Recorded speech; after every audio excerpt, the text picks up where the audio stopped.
Hi everyone, my name is Carol and I come to you from Monarch Waystation number 33427 in Columbiaville, Michigan.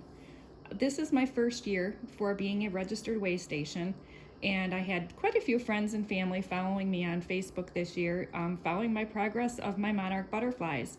This year I released 74 healthy butterflies, and I had a couple people request information on how they could get started on their own habitat and what I have learned along the way. So this is going to be the first of a series of videos showing you what I have learned. Again, I am not an expert. This was only my second year. The first year I only released 4. So I am still learning. I'm sure I will probably have some incorrect information, but I'm just going to show you what I have done and learned over the years. So the first step to, of course, making a habitat for the butterflies is getting the correct flowers. To attract the butterflies, you need the pollinators, which is the flowers they feed off as a butterfly, but you also need the host plants as to what they feed on as a caterpillar. With the monarch, they feed on milkweed. Now there are several different varieties of milkweed depending where you live. The best thing to do is to look online, and I can share a couple links below as to where you can get information. Find out what milkweed is native to your area. There are some that can become invasive as they grow by rhizomes underground. There are some that only go by seeds, so they're a little bit easier to control. This is one of them that goes strictly by seed.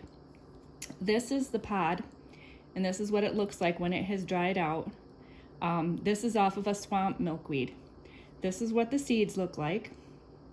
And then this is how you want to get them. You want to get them just as they've split open, but before they release. The easiest way, and hopefully it doesn't make me a liar, you will see inside here that they are attached to a bunch of poof. Now this one looks like it's going to come out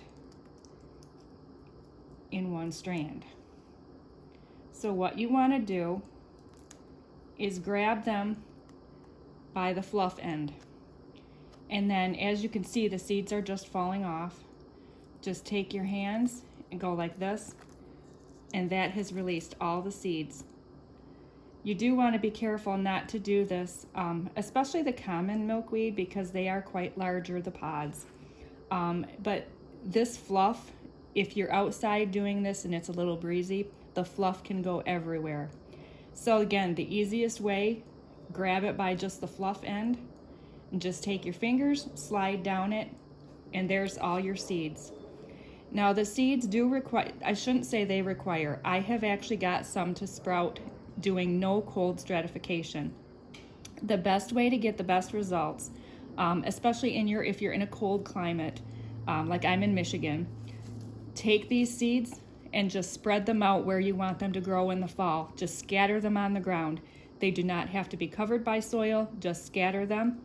The snow in the winter and the cold weather will do the cold stratification. Then in the spring, as the snow melts and the warmer temperatures come, they will automatically start sprouting. With the cold stratification, you do get a lot better chances of them actually growing into a mature swamp milkweed. So that is the first step, finding out what are the native host plants for your area, and depending which butterfly you want. The milkweed actually attracts several different butterflies, but I've been concentrating on the monarch. Start with that, and then of course as they grow into the butterfly, you're going to want your pollinator plants. One of the ones that they tend to love is the zinnia.